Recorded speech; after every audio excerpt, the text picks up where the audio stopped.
Section 27.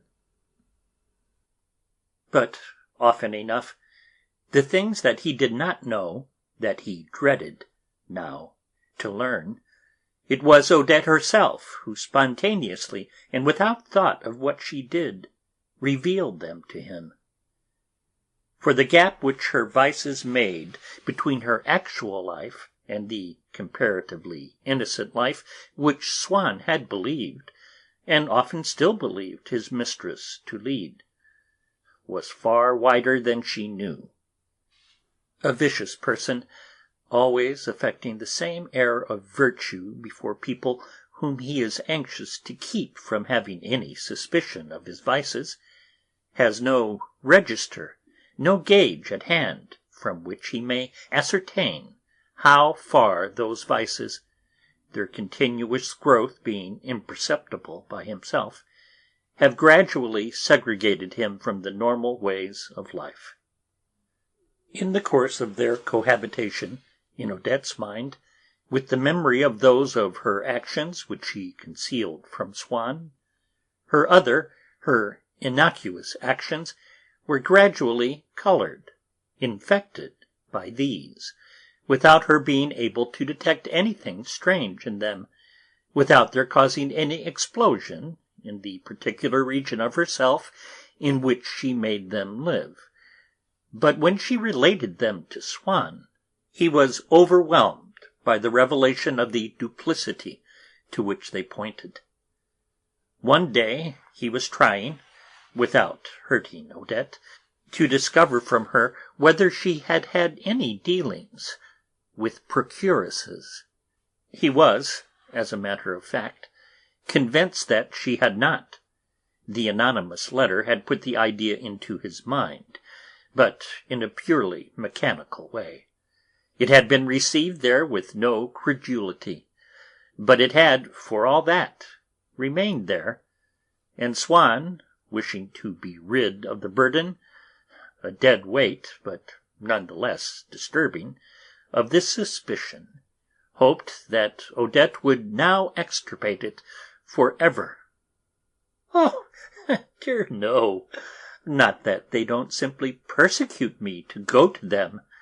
Her smile revealed a gratified vanity which she no longer saw that it was impossible should appear legitimate to Swann. "There was one of them waited more than 2 hours for me yesterday, said she would give me any money I asked. It seems there's an ambassador who said to her, 'I'll kill myself if you don't bring her to me,' meaning me. They told her I'd gone out, but she waited and waited, and in the end I had to go myself and speak to her before she'd go away. I do wish you could have seen the way I tackled her. My maid was in the next room, listening, and told me I shouted fit to bring the house down. But when you hear me say that I don't want to, the idea of such a thing! I don't like it at all. I should hope I'm still free to do as I please, and when I please, and where I please. If I needed the money, I could understand. The porter has orders not to let her in again. He will tell her that I am out of town. Oh, I do wish I could have had you hidden somewhere in the room while I was talking to her. I know you'd have been pleased, my dear.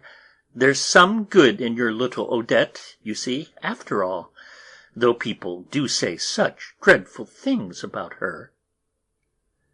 Besides, her very admissions, when she made any, of faults which she supposed him to have discovered, rather served Swann as a starting point for fresh doubts than they put an end to the old. For her admissions never exactly coincided with his doubts. In vain might Odette expurgate her confession of all its essential part. There would remain in the accessories something which Swann had never yet imagined, which crushed him anew, and was to enable him to alter the terms of the problem of his jealousy. and these admissions he could never forget.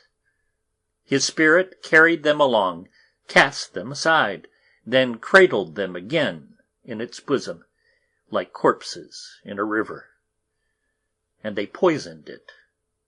She spoke to him once of a visit that Forcheville had paid her on the day of the Paris Merci fête.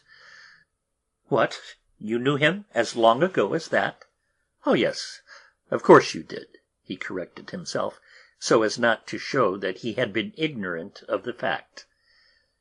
And suddenly he began to tremble at the thought that, on the day of the Paris Merci fête, when he had received that letter which he had so carefully preserved, she had been having luncheon, perhaps, with Forcheville at the Maison d'Or. She swore that she had not. "Still, the Maison d'Or reminds me of something or other which I knew at the time wasn't true," he pursued, hoping to frighten her. "Yes, that I hadn't been there at all that evening, when I told you I had just come from there, and you had been looking for me at Prévost's," she replied, judging by his manner that he knew, with a firmness that was based not so much upon cynicism as upon timidity, a fear of crossing Swann, which her own self-respect made her anxious to conceal, and a desire to show him that she could be perfectly frank if she chose. And so she struck him with all the sharpness and force of a headsman wielding his axe, and yet could not be charged with cruelty, since she was quite unconscious of hurting him. She even began to laugh, though this may perhaps, it is true, have been chiefly to keep him from thinking that she was ashamed at all, or confused. "It's quite true. I hadn't been to the Maison Dorée. I was coming away from Forcheville's. I had, really, been to Prévost's. That wasn't a story. And he met me there and asked me to come in and look at his prints. But someone else came to see him. I told you that I was coming from the Maison d'Or, because I was afraid you might be angry with me. It was rather nice of me, really, don't you see? I admit I did wrong, but at least I'm telling you all about it now, ain't I? What have I to gain by not telling you, straight, that I lunched with him on the day of the Paris Merci fête, if it were true, especially as at that time we didn't know one another quite so well as we do now, did we, dear?" He smiled back at her with the sudden, craven weakness of the utterly spiritless creature which these crushing words had made of him. And so, even in the months of which he had never dared to think again, because they had been too happy, in those months when she had loved him, she was already lying to him. Besides which, that moment, that first evening on which they had done a catleya, when she had told him that she was coming from the Maison Dorée, how many others must there have been, each of them covering a falsehood, of which Swann had had no suspicion. He recalled how she had said to him once, "I need only tell Madame Verdurin that my dress wasn't ready, or that my cab came late. There is always some excuse." From himself, too, probably, many times when she had glibly uttered such words as explain a delay or justify an alteration of the hour fixed for a meeting. Those moments must have hidden, without his having the least inkling of it at the time, an engagement that she had had with some other man, some man to whom she had said, "I need only tell Swann that my dress wasn't ready, or that my cab came late. There is always some excuse." And beneath all his most pleasant memories, beneath the simplest words that Odette had ever spoken to him in those old days, words which he had believed as though they were the words of a gospel, beneath her daily actions which she had recounted to him, beneath the most ordinary places, her dressmaker's flat, the Avenue du Bois, the Hippodrome, dissembled there by virtue of that temporal superfluity which, after the most detailed account of how a day has been spent, always leaves something over that may serve as a hiding-place for certain unconfessed actions.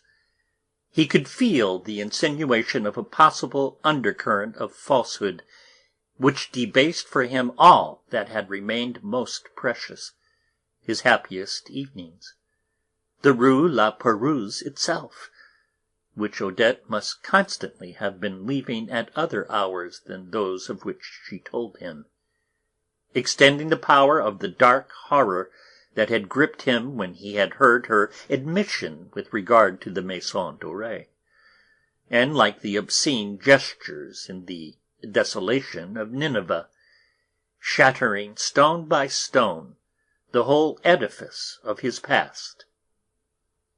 If now he turned aside whenever his memory repeated the cruel name of the Maison Dorée, it was because that name recalled to him no longer, as such a little time since, at Madame de Saint-Euverte's party, the good fortune which he long had lost, but a misfortune of which he was now first aware.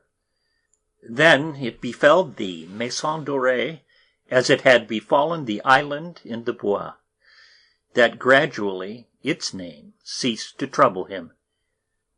For what we suppose to be our love, our jealousy, are neither of them single, continuous, and individual passions. They are composed of an infinity of successive loves, of different jealousies, each of which is ephemeral, although by their uninterrupted multitude they give us the impression of continuity, the illusion of unity. The life of Swann's love, the fidelity of his jealousy, were formed out of death, of infidelity, of innumerable desires, innumerable doubts, all of which had Odette for their object. If he had remained for any length of time without seeing her, those that died would not have been replaced by others. But the presence of Odette continued to sow in Swann's heart alternate seeds of love and suspicion. On certain evenings she would suddenly resume towards him a kindness of which she would warn him sternly that he must take immediate advantage, under penalty of not seeing it repeated for years to come.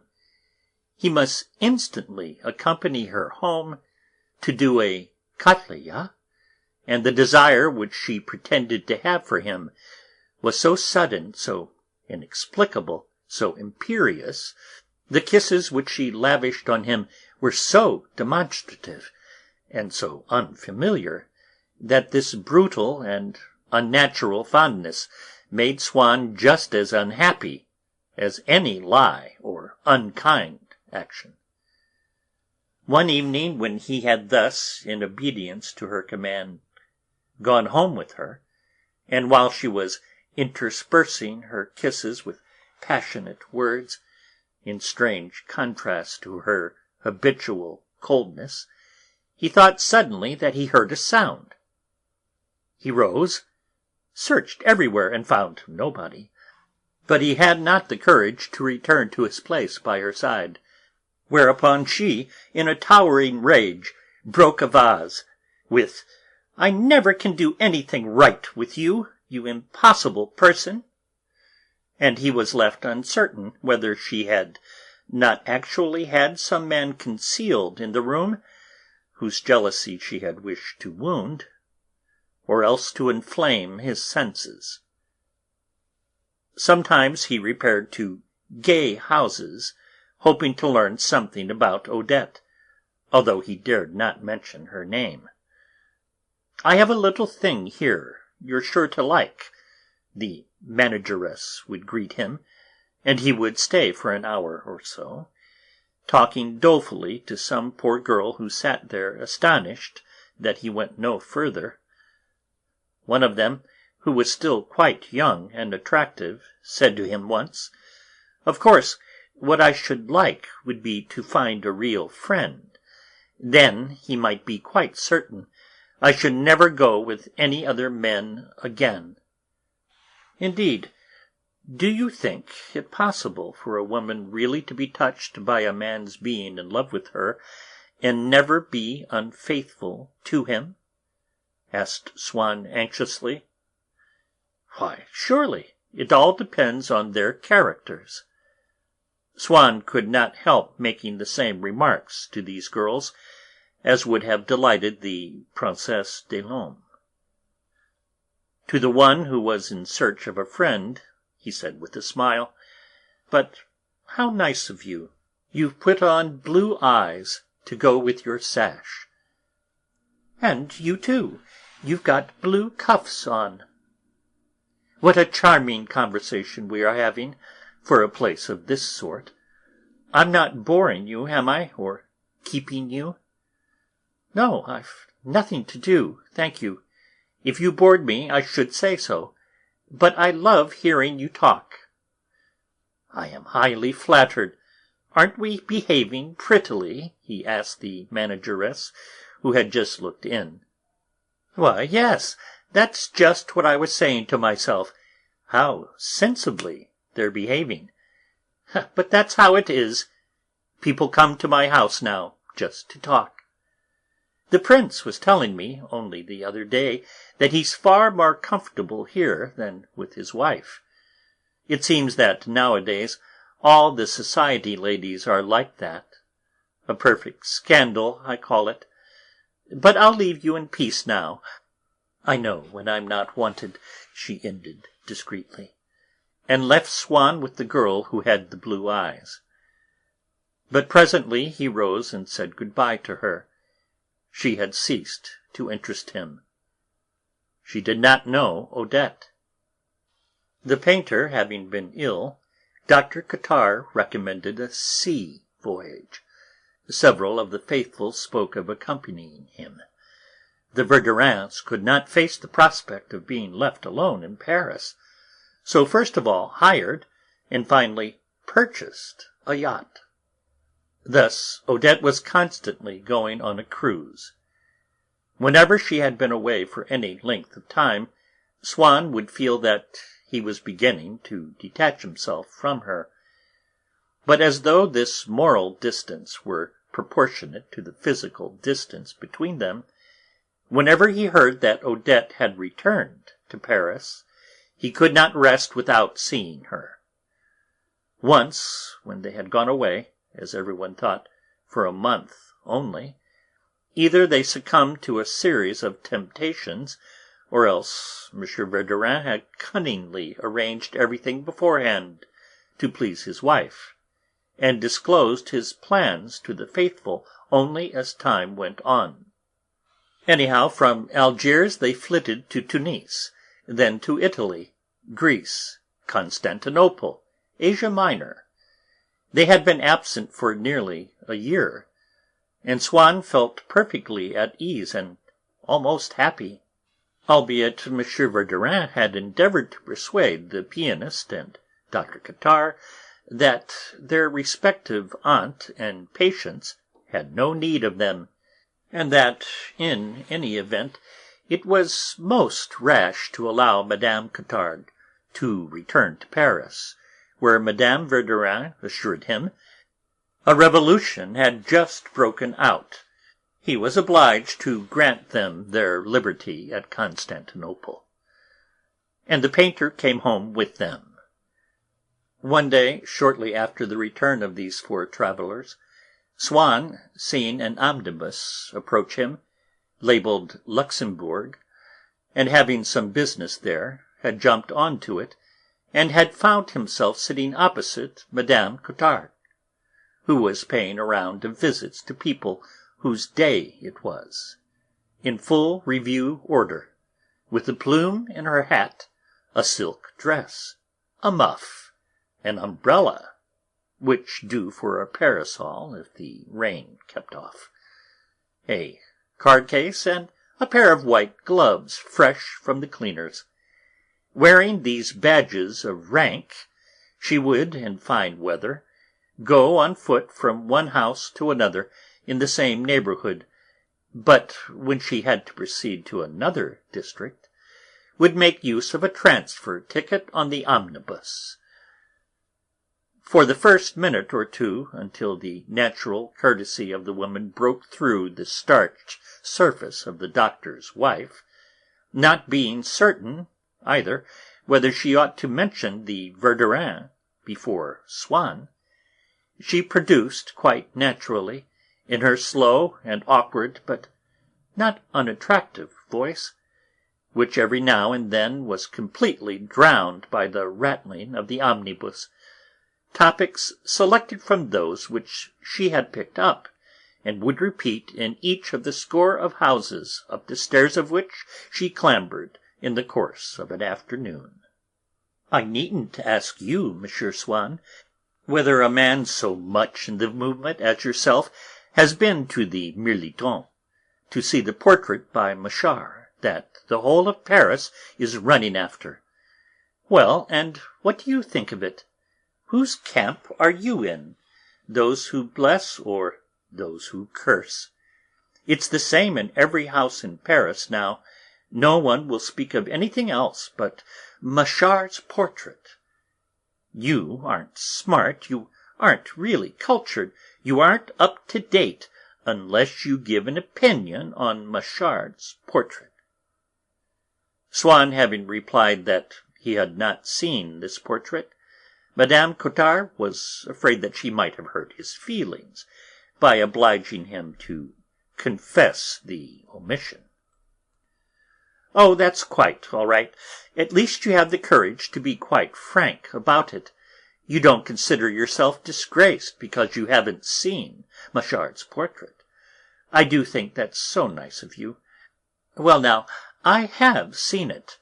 Opinion is divided, you know. There are some people who find it rather laboured, like whipped cream, they say.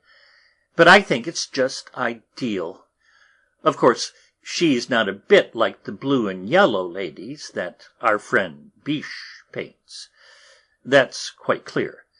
But I must tell you, perfectly frankly, you'll think me dreadfully old-fashioned, but I always say just what I think, that I don't understand his work. I can quite see the good points there are in his portrait of my husband. Oh, dear me, yes, it's certainly less odd than most of what he does, but even then he had to give the poor man a blue moustache. But Machard! Just listen to this now. The husband of my friend I am on my way to see at this very moment, which has given me the very great pleasure of your company, has promised her that if he is elected to the Academy, he is one of the doctor's colleagues, he will get Machard to paint her portrait. So she's got something to look forward to. I have another friend who insists that she'd rather have Le Loir. I'm only a wretched Philistine, and I've no doubt Le Loir has perhaps more knowledge of painting even than Machard. But I do think that the most important thing about a portrait, especially when it's going to cost 10,000 francs, is that it should be like, and a pleasant likeness, if you know what I mean." Having exhausted this topic, to which she had been inspired by the loftiness of her plume, the monogram on her card-case, the little number inked inside each of her gloves by the cleaner, and the difficulty of speaking to Swann about the Verdurin, Madame Cottard, seeing that they had still a long way to go before they would reach the corner of the Rue Bonaparte, where the conductor was to set her down, listened to the promptings of her heart which counselled other words than these. "Your ears must have been burning," she ventured, "while we were on the yacht with Madame Verdurin. We were talking about you all the time." Swann was genuinely astonished, for he supposed that his name was never uttered in the Verdurins' presence. "You see," Madame Cottard went on, "Madame de Crécy was there. Need I say more? When Odette is anywhere, it's never long before she begins talking about you. And you know quite well it isn't nasty things she says. What? You don't believe me?" she went on, noticing that Swann looked sceptical. And carried away by the sincerity of her conviction, without putting any evil meaning into the word, which she used purely in the sense in which one employs it to speak of the affection that unites a pair of friends. "Why, she adores you. No, indeed, I'm sure it would never do to say anything against you when she was about. One would soon be taught one's place. Whatever we might be doing, if we were looking at a picture, for instance, she would say, 'If only we had him here. He's the man who could tell us whether it's genuine or not. There's no one like him for that.' And all day long she would be saying, 'What can he be doing just now? I do hope he's doing a little work. It's too dreadful that a fellow with such gifts as he has should be so lazy. Forgive me, won't you? I can see him this very moment. He's thinking of us. He's wondering where we are.' Indeed, she used an expression which I thought very pretty at the time. Madame Verdurin asked her, 'How in the world can you see what he's doing when he's 1,000 miles away?' And Odette answered, 'Nothing is impossible to the eye of a friend.' No, I assure you, I'm not saying it just to flatter you. You have a true friend in her, such as one doesn't often find. I can tell you, besides, in case you don't know it, that you're the only one. Madame Verdurin told me as much herself on our last day with them. One talks more freely, don't you know, before a parting.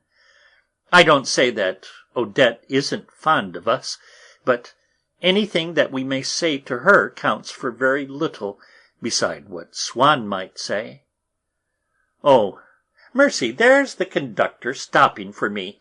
Here I have been chatting away to you, and would have gone right past the Rue Bonaparte, and never noticed. Will you be so very kind to tell me whether my plume is straight?" And Madame Cottard withdrew from her muff to offer it to Swann, a white-gloved hand from which there floated, with the transfer ticket, an atmosphere of fashionable life that pervaded the omnibus, blended with the harsher fragrance of newly cleaned kid. And Swann felt himself overflowing with gratitude to her, as well as to Madame Verdurin, and almost to Odette, for the feeling that he now entertained for her was no longer tinged with pain, was scarcely even to be described, now, as love. While from the platform of the omnibus he followed her with loving eyes, as she gallantly threaded her way along the Rue Bonaparte, her plume erect, her skirt held up in one hand, while in the other she clasped her umbrella and her card-case, so that its monogram could be seen, her muff dancing in the air before her as she went. To compete with and so to stimulate the moribund feelings that Swann had for Odette, Madame Cottard, a wiser physician in this case than ever her husband would have been, had grafted among them others more normal, feelings of gratitude, of friendship, which in Swann's mind were to make Odette seem again more human, more like other women, since other women could inspire the same feelings in him. were to hasten her final transformation back into that Odette, loved with an undisturbed affection, who had taken him home one evening after a revel at the painter's, to drink orangeade with Forcheville, that Odette with whom Swann had calculated that he might live in happiness. In former times, having often thought with terror that a day must come when he would cease to be in love with Odette, he had determined to keep a sharp lookout, and as soon as he felt that love was beginning to escape him, to cling tightly to it and to hold it back. But now, to the faintness of his love, there corresponded a simultaneous faintness in his desire to remain her lover. For a man cannot change, that is to say, become another person, while he continues to obey the dictates of the self which he has ceased to be. Occasionally the name, if it caught his eye in a newspaper, of one of the men whom he supposed to have been Odette's lovers, reawakened his jealousy. But it was very slight, and inasmuch as it proved to him that he had not completely emerged from that period in which he had so keenly suffered, though in it he had also known a way of feeling so intensely happy, and that the accidents of his course might still enable him to catch an occasional glimpse, stealthily and at a distance, of its beauties. This jealousy gave him, if anything, an agreeable thrill, as to the sad Parisian, when he has left Venice behind him and must return to France, a last mosquito proves that Italy and summer are still not too remote.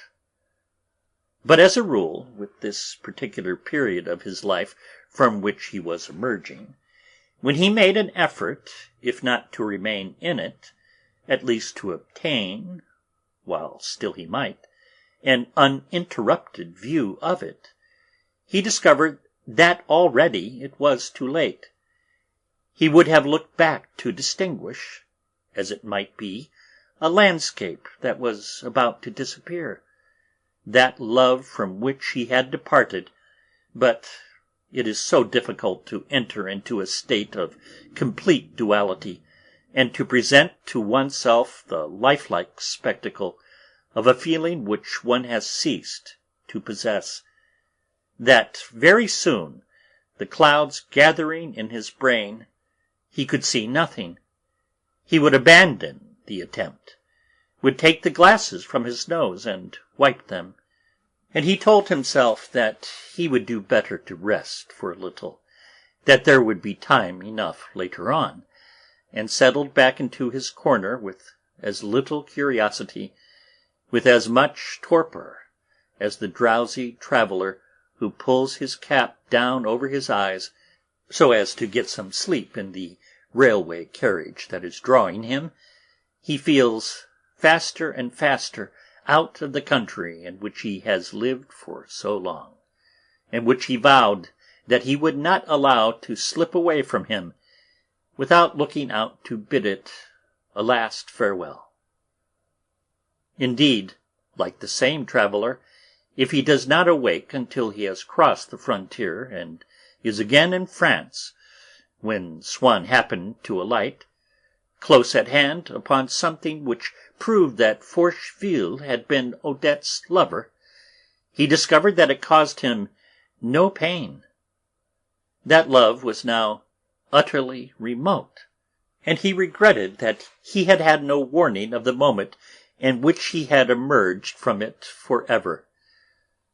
And just as, before kissing Odette for the first time, he had sought to imprint upon his memory the face that for so long had been familiar, before it was altered by the additional memory of their kiss, so he would have wished, and thought, at least, to have been in a position to bid farewell, while she still existed, to that Odette who had inspired love in him and jealousy, to that Odette who had caused him so to suffer, and whom now he would never see again. He was mistaken. He was destined to see her once again a few weeks later. It was while he was asleep, in the twilight of a dream. He was walking with Madame Verdurin, Dr. Cottard, a young man with a fez whom he failed to identify, the painter, Odette, Napoleon III, and my grandfather, along a path which followed the line of the coast, and overhung the sea, now at a great height, now by a few feet only, so that they were continually going up and down. Those of the party who had reached the downward slope were no longer visible to those who were still climbing.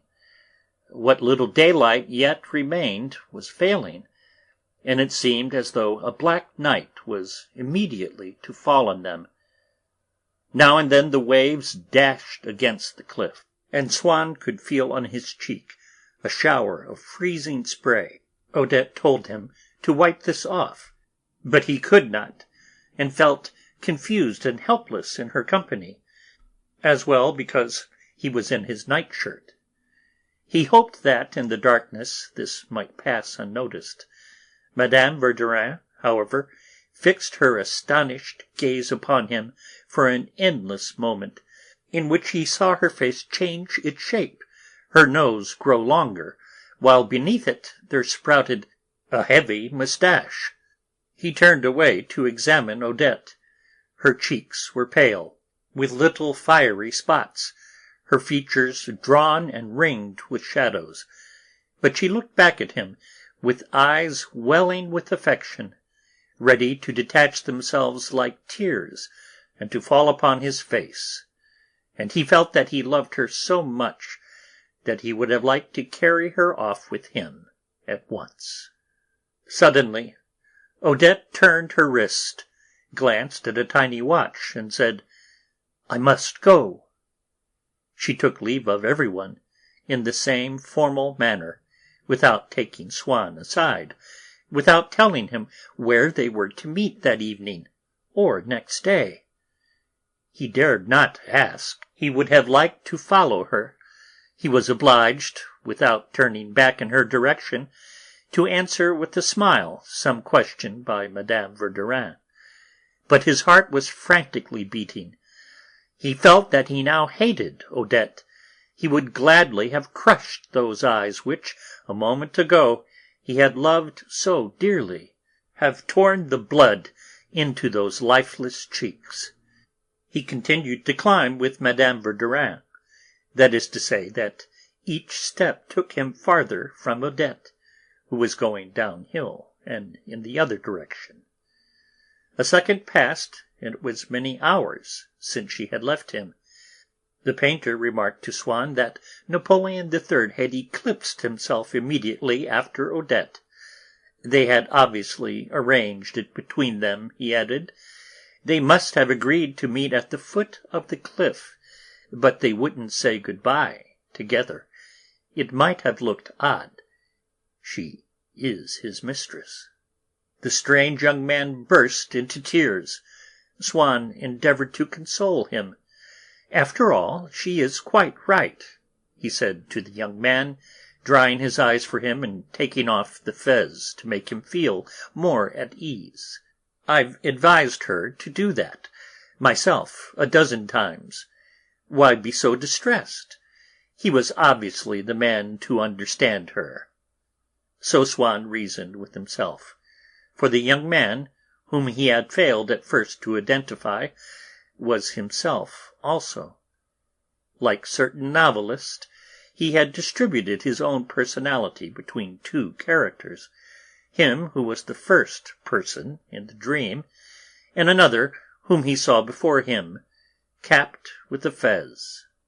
As for Napoleon III, it was to Forcheville that some vague association of ideas, then a certain modification of the Baron's usual physiognomy, and lastly the broad ribbon of the Legion of Honor across his breast had made Swann give him the name. But actually, and in everything that the person who appeared in his dream represented and recalled to him, it was indeed Forcheville. For, from an incomplete and changing set of images, Swann, in his sleep, drew false deductions, enjoying at the same time such creative power that he was able to reproduce himself by a simple act of division, like certain lower organisms. With the warmth that he felt in his own palm, he modelled the hollow of a strange hand, which he thought that he was clasping, and out of feelings and impressions of which he was not yet conscious, he brought about sudden vicissitudes which, by a chain of logical sequences, would produce, at definite points in his dream, the person required to receive his love or to startle him awake. In an instant night grew black about him. An alarm rang. The inhabitants ran past him, escaping from their blazing houses. He could hear the thunder of the surging waves, and also of his own heart, which with equal violence was anxiously beating in his breast. Suddenly the speed of these palpitations redoubled. He felt a pain, a nausea that were inexplicable. A peasant, dreadfully burned, flung at him as he passed, "Come and ask Charlus where Odette spent the night with her friend. He used to go about with her, and she tells him everything. It was they that started the fire." It was his valet, come to awaken him, and saying, "Sir, it is 8 o'clock, and the barber is here. I have told him to call again in an hour." But these words, as they dived down through the waves of sleep in which Swann was submerged, did not reach his consciousness without undergoing that refraction which turns a ray of light, at the bottom of a bowl of water, into another sun, just as, a moment earlier, the sound of the door-bell, swelling in the depths of his abyss of sleep into the clangor of an alarm, had engendered the episode of the fire. Meanwhile, the scenery of his dream stage scattered in dust. He opened his eyes, heard for the last time the boom of a wave in the sea, grown very distant. He touched his cheek. It was dry, and yet he could feel the sting of the cold spray and the taste of salt on his lips. He rose and dressed himself. He had made the barber come early because he had written the day before to my grandfather to say that he was going that afternoon to Cambrai, having learned that Madame de Cambremer, Mademoiselle Legrandin that had been, was spending a few days there. The association in her memory of her young and charming face with a place in the country which he had not visited for so long offered him a combined attraction which made him decide at last to leave Paris for a while. As the different changes and chances that bring us into the company of certain other people in this life do not coincide with the periods in which we are in love with those people, but, overlapping them, they may occur before love has begun, and may be repeated after love is ended. The earliest appearances in our life of a creature who is destined to afford us pleasure later on assume, retrospectively, in our eyes, a certain value as an indication, a warning, a presage. It was in this fashion that Swann had often carried back his mind to the image of Odette, encountered in the theatre on that first evening when he had no thought of ever seeing her again, and that he now recalled the party at Madame de Saint-Euverte's, at which he had introduced General de Froberville to Madame de Cambremer. So manifold are our interests in life, that it is not uncommon that, on a single occasion, the foundations of a happiness which does not yet exist are laid down simultaneously with aggravations of a grief from which we are still suffering. And, no doubt, that might have occurred to Swann elsewhere than at Madame de Saint-Euverte's.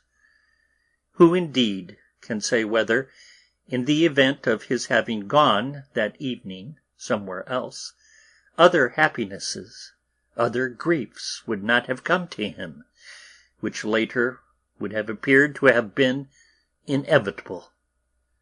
But what did seem to him to have been inevitable was what had indeed taken place, and he was not far short of seeing something providential in the fact that he had at last decided to go to Madame de Saint-Euverte's that evening, because his mind, anxious to admire the richness of invention that life shows, and incapable of facing a difficult problem for any length of time, such as to discover what, actually, had been most to be wished for, his mind came to the conclusion that the sufferings through which he had passed that evening, and the pleasures at that time unsuspected, which were already being brought to birth, the exact balance between which was too difficult to establish, were linked by a sort of concatenation of necessity. But while, an hour after his awakening, he was giving instructions to the barber, so that his stiffly brushed hair should not become disarranged on the journey, he thought once again of his dream. He saw, once again, as he had felt them close beside him, Odette's pallid complexion, her too thin cheeks, her drawn features, her tired eyes, all the things which, in the course of those successive bursts of affection, which had made of his enduring love for Odette a long oblivion of the first impression that he had formed of her, all the things which he had ceased to observe after the first few days of their intimacy, days to which, doubtless, while he slept, his memory had returned to seek the exact sensation of those things. And with that old, intermittent fatuity, which reappeared in him now that he was no longer unhappy, and lowered, at the same time, the average level of his morality, he cried out in his heart, "To think that I have wasted years of my life, that I have longed for death, that the greatest love that I have ever known has been for a woman who did not please me, who was not in my style." End of section 27.